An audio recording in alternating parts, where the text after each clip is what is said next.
D-pad on the top, so you got the thumb controls. Oh my gosh. Get a fight stick, but replace every button with a D-pad. It's just a sea of D-pads across the top. Yeah, that's what I'm talking about. I would actually love to see that. Defensive is the kind of guy who would do that. I believe it. I mean, he was in a bathtub full of nachos. It's on stream. You can check.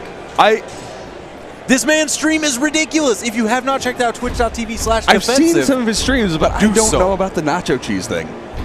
All right, well, I don't know if there was nacho cheese involved. Oh, it was just but it was definitely okay. nachos. Possibly tacos, and he was in there.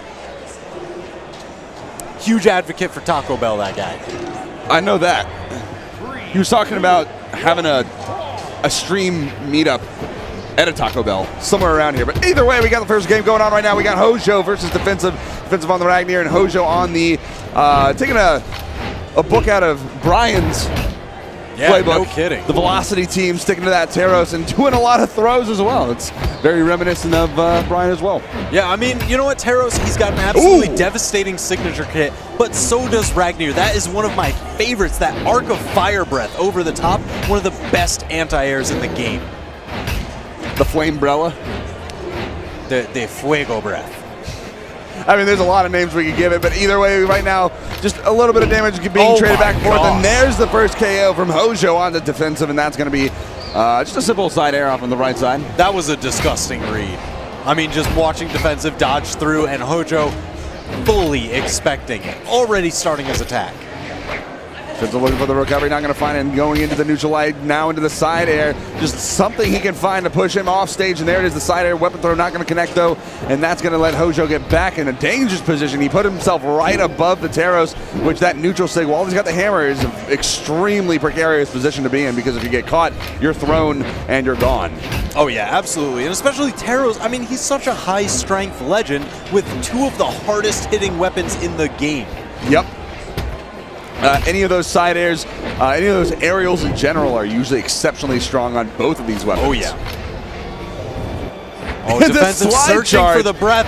Oh, my God. The weapon throw into the down air. I respect it. I love it. Clip it for me. And there's also a little bit of a delay there, of course, waiting for that potential dodge window. You never know. All right, Defensive finally arming up, grabbed himself a pair of guitars. Here we go, getting the strings going. Damage build just about even, 2 stocks apiece into the orange. Gotta watch your head when you're sitting on the wall. Any kind of weapon throws can set up easy ground pound confirms. He's caught without a weapon though. Hojo preparing for that potential string read. Weapon throw from him into the haymaker. And this is such a short map on the sides. The blast zones are so close that it is gonna lead into a KO. Man, Taros, he's so strong. Dude, he's strong like bull. I mean, he's got the beef. He's got the beef. He's got the beef with you. He's going to show it to you. Chop with the axe. Don't give him the chance. Dance on his head right between the horns. And now Hojo trying to get back, find a weapon. Defensive's going to be throwing out as many guitar attacks as he can. Now Hojo finding that hammer and a little bit of a respite while he can grab it as well. He's going to give him a lot of room to work with. He's been really successful with a lot of these aerials and gravity cancels, though. We'll see what more he can make out of it. But right now, Defensive actually doing a little bit of work with the unarmed kit. Oh, yeah. I mean, he's definitely completely brought back this damage gap. He's going to try and push this in his favor. But, I mean, axe versus axe matchup. Defensive, he's old hat at the axe. But Hojo's that new wave. And that's a little bit of that difference that we end up seeing the more we play. You know, we see all those old players. Never mind. Fire breath. Snipe him in the bubble. Pop it. You're out. And that's one of the things that makes Ragnar so intimidating is that edge guard play. Getting into either one of those guitar signatures can be exceptionally dangerous. Yeah, I mean, that's why we see STTP Wilson play Ragnar all the time. Oh, I see. The luck of the Irish colors. You don't say. So it's Irish Mecha Ragnar. I wonder if that's a thing. Well, it is now.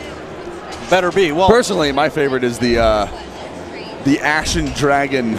Oh, okay, that's pretty good. I like going with the basic look of it too, because it's reminiscent of something else. Yeah, well, you know what? These are the kind of dragons that will guard the pot of gold in the future. It's all mechanical He's parts. Got the gold you can horns swap too. them out. So maybe that's where the gold comes from. Just makes sense.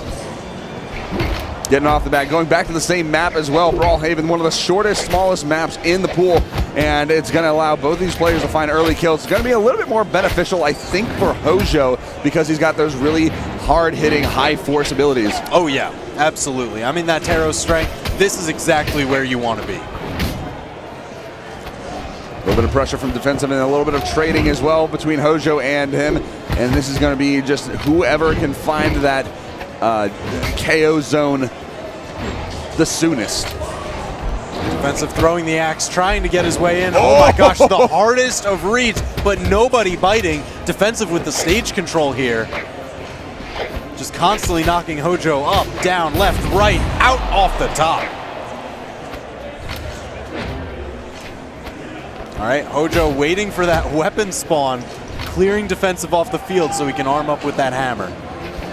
Trying to guard the weapon, and he's going to be successful with the hit, but it's not going to lead into a KO, which is very close, actually. But the side stick from defensive is going to allow him to get back on the stage. The down stick from the center stage is going to give Hojo that map control and the KO, and that is going to be him positioning, waiting for that respawn. Man, this match is so close. As soon as one takes a stock, the other answers back in kind. Side stick, and there's the neutral into the hardest read of my life. Full oh charge. my gosh.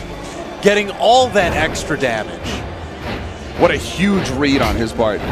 He charged that way all the way up. I think he just held the button down. He taped it down and said, whatever's going to happen will happen. Looking for the meat grinder potentially, and just a couple aerial attacks, trying to stay a little safer. That side stick, though, going to find that KO, and Hojo on his last stock.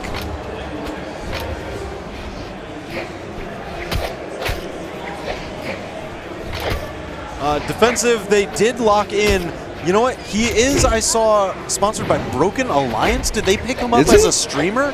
Because I know Broken Alliance picked up Narwhal and Atrophius. BXA, Broken Alliance. You know, I'm not actually aware of that. If that's the case, he that's locked fantastic it in earlier, for him. Before they got into the match. Oh, we'll have to talk about that a little later because that's actually pretty interesting, something I didn't know. Anyway, we got the rest of the match going on right now, and this is a side air from Hojo who's going to find that KO and put defensive into his last stock, and he's going to have to make his last stock work if he's going to find this win to push to game 3. Otherwise, defensive's going to take him to town. Ooh, defensive clearing Hojo out. Oh my gosh, the signature bounced him off the stage. There's that fire breath. There's the uppercut. Defensive taking this 2-0 over Hojo. Popped off a tiny, tiny bit, too. Oh, look at the smile. What a guy.